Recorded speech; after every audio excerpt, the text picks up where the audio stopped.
The way they would nerf this card is by increasing the minimum spawn radius by half a tile so that they couldn't spawn as close to the middle.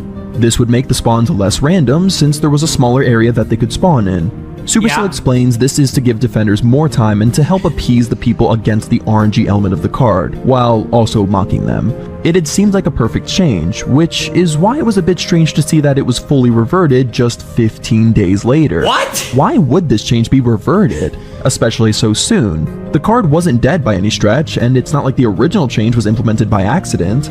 Well, this nerf actually wasn't as much of a nerf as you would think. If graveyards were placed on the center of the tower, then it absolutely would be a straight nerf, but that's never how graveyards were placed. All you had to do following this rework is make sure the graveyard was placed slightly on the inner portion of the Princess Tower, and you would actually get more cheeky skeleton spawns than before. Remember that buildings would interrupt the spawn location of a skeleton in a graveyard, which included the Princess Tower. If a skeleton tried to spawn where the Princess Tower was, it would spawn in a different quadrant.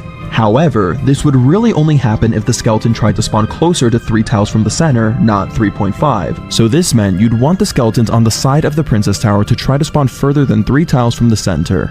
And now this would happen more often since skeletons couldn't spawn closer than 3.5 tiles from the center. So in a way, this nerf was actually a huge buff.